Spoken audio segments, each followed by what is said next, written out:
पुष्कर में आयोजित होने वाले आंखों के शिविर को कल सीएमएचओ द्वारा मंजूरी नहीं देने को लेकर आज एक प्रेस वार्ता आयोजित की गई, जिसमें शिविर को मंजूरी नहीं देने को लेकर कुछ मुख्य बिंदुओं पर चर्चा की गई। सीएमएचओ अनुज कुमार पिंगोलिया ने जानकारी देकर बताया कि प्रथम आवेदन पर इस ट्रस्ट को इस बात से अवगत करवा दिया गया था कि जहां उनके द्वारा ऑपरेशन थिएटर बनाने की परमिशन मांगी जा रही है, वहां थिएटर की अनुमति नहीं दी जा सकती। अगर वहां बेस हॉस्पिटल उपलब्ध है तो ही ट्रस्ट को ऑपरेशन थिएटर बनाने की मंजूरी मिलेगी। और बताया कि जहां तक प्राइवेट हॉस्पिटल की बात है तो आज तक उनकी तरफ से कोई ज्ञापन और कोई पत्र प्राप्त नहीं हुआ है, तो दबाव किस बात का। यह सिर्फ मनगढ़ंत बातें हैं जो इनके द्वारा की जा रही हैं। उन्होंने बताया कि वह सिर्फ मरीज की सुरक्षा के चलते कोई रिस्क नहीं ले सकते, क्योंकि पूर्व में भी अजमेर में एक ऐसा मामला हुआ था जिसकी आज तक रिकवरी नहीं हो पाई है।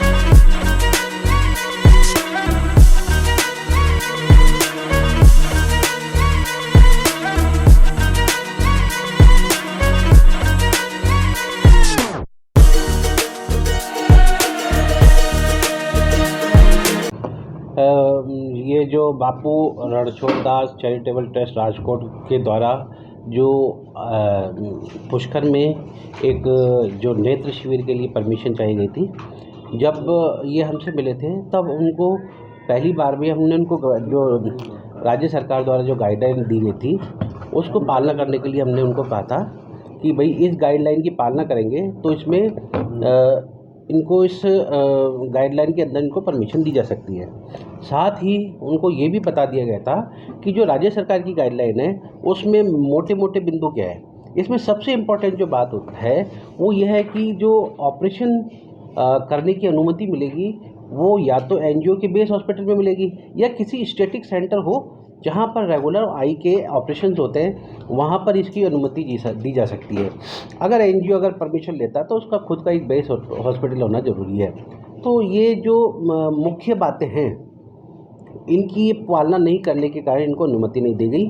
साथ ही उनको ये भी इंश्योर किया गया है कि अगर वो इस चीज़ की पालना करते हैं तो हमको अनुमति देंगे, और अगर उनके कोई मरीज आते हैं, कोई बाहर से आते हैं, रजिस्ट्रेशन करते हैं, रजिस्ट्रेशन करके डायग्नोसिस कर सकते हैं। राज्य सरकार और हमारा जिला प्रशासन उनके साथ पूरी तरीके से है। वो जो भी मरीज आते हैं उनका हम हमारे स्टैटिक सेंटर जेएलएन का जो ऑफ्थेल्मिक डिपार्टमेंट है वहाँ पर उन सभी के हम ऑपरेशन करवाएंगे, किसी को भी वापस नहीं जाने देंगे। सर, क्या वजह रही कि लास्ट मोमेंट पे ये जो चीज़ें हैं वो सामने आई? इससे पहले का सीएमएचओ डिपार्टमेंट देख नहीं पाया था उन्हें? नहीं, बिल्कुल ये बात जो है ये बिल्कुल गलत बात है। प्रथम बार में ही इनको इस बात से अवगत करा दिया गया था कि आपका जो ये जो आप ऑपरेशन थिएटर बनाने की बात कर रहे हैं वहाँ पर परमिशन आपको नहीं दी जा सकती। वहाँ पर बेस हॉस्पिटल या उसका ऑपरेशन थिएटर होगा तो ही परमिशन मिलेगी, और गाइडलाइन की कॉपी भी हमने उसको भिजवा दी गई थी। सर, उनका ये भी आरोप है प्राइवेट अस्पतालों के दबाव में ये इनको अनुमति नहीं मिली। प्राइवेट हॉस्पिटल्स की जहाँ तक बात है, किसी भी प्राइवेट हॉस्पिटल ने आज तक हमको कोई ज्ञापन भी नहीं दिया, न किसी तरह की एप्लीकेशन दी है। प्राइवेट हॉस्पिटल एसोसिएशन ने भी हमको कुछ नहीं कहा है। प्राइवेट हॉस्पिटल का किसी तरह का कोई दबाव भी हमारे पास नहीं है। ये सारी जो बातें हैं केवल मनगढ़ंत बात है। और जो मुख्य मुद्दा है, जो जिस चीज़ की हम बात करते हैं कि जो मरीज़ है उसकी सुरक्षा और उसकी आंखों की रोशनी की सुरक्षा की हम बात करते हैं, उससे मुद्दे को भटकाया जा रहा है। हम और हमारी पूरा जो जिला प्रशासन चाहता है कि अच्छे ऑपरेशन थिएटर में उनका ऑपरेशन हो और उनको किसी तरह की बाद में परेशानी नहीं झेलनी पड़े। तो पहले कोई घटना हो चुकी है? ऐसा अजमेर में पहले भी हो चुका है जिसकी रिकवरी आज तक नहीं पाई है। मार्बल सिटी हॉस्पिटल की बात करें, वो भी प्रकरण हमारे पास है। इसके अलावा ब्यावर में एक बार हो चुका है। ये ऐसी घटना है जिसके कारण राज्य सरकार को जो गाइडलाइन है दोबारा नहीं बनानी पड़ी, और उसकी पालना में बिल्कुल स्पष्ट लिखा हुआ है। जैसा भी अपन बिंदुवार अपन डिस्कस भी करेंगे, आप लोगों को हम बताएंगे कि स्टैटिक सेंटर के अलावा किसी भी जगह पर किसी भी कॉस्ट पर अनुमति नहीं दी जा सकती। सर 20 दिन पहले ट्रस्ट की तरफ से एक पत्रकार वार्ता बुलाई गई थी लगभग, और उसमें उन्होंने ये कहा था कि हमारे पास सारे सब कुछ इंतजाम है और हम CMHO डिपार्टमेंट से भी इसकी परमिशन लेंगे, और शायद उन्होंने एप्लीकेशन आपके पास लगाई दी थी। क्या वजह रही कि 20 दिन में डिपार्टमेंट उनकी उस एप्लीकेशन को नहीं देख पाया, या वो निरीक्षण? जहाँ तक अपन बात करते हैं उनके निरीक्षण की या एप्लीकेशन देने की बात, एप्लीकेशन जो दी गई थी केवल एकमात्र एप्लीकेशन थी।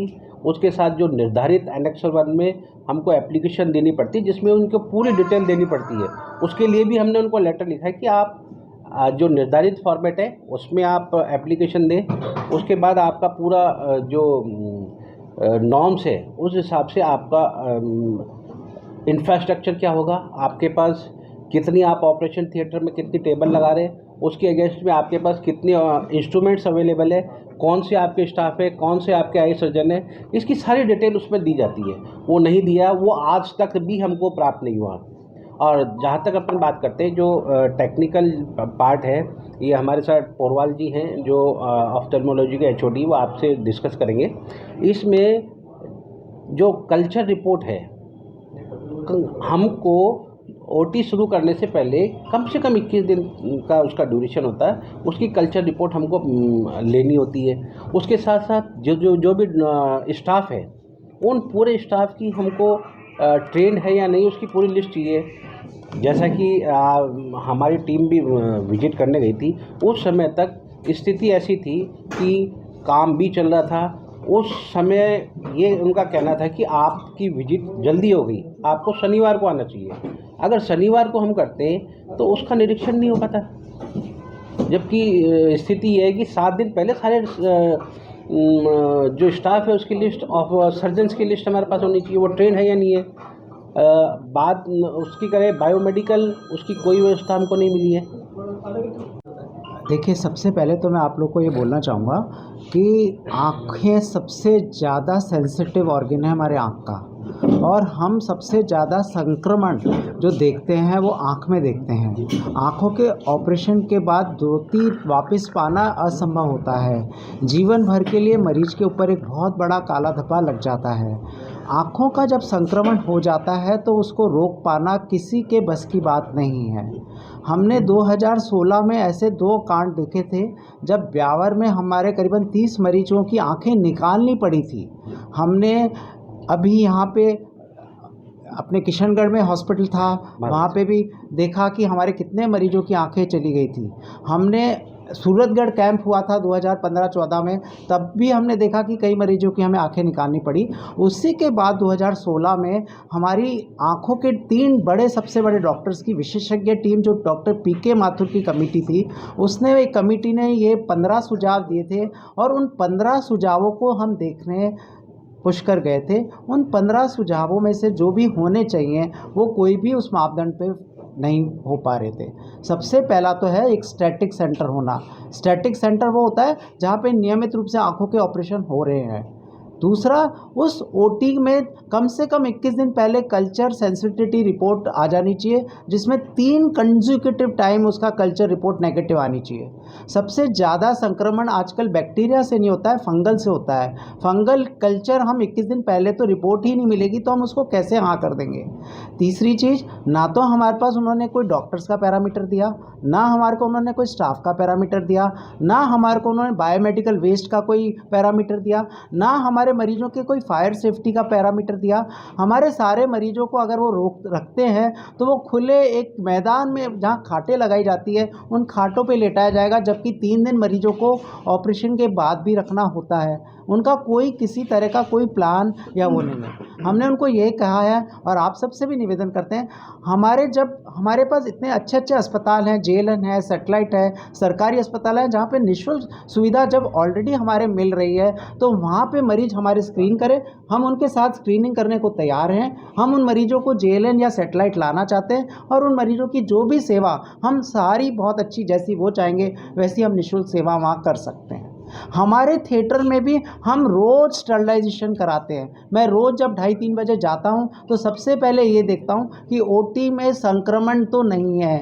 अगर ओटी में संक्रमण है तो फिर हम ओटी रोक देते हैं। याद करिए हमारे बीच में 1 महीने तक हमने ओटी रोका था और हमने हमारे सारे ऑपरेशन सैटेलाइट में कराए थे डॉक्टर प्रदीप भार्गव साहब के साथ। तो ये बहुत सेंसिटिव इशू है और जितने भी मापदंड सरकार के नियमित है उनमें से वो कहीं पे भी उसको फॉलो नहीं कर पा रहे हैं। मरीजों की आंखों का सब अच्छा होता पर कुछ खराब हो जाता तो हम कैसे अपने आप को माफ़ कर पाते।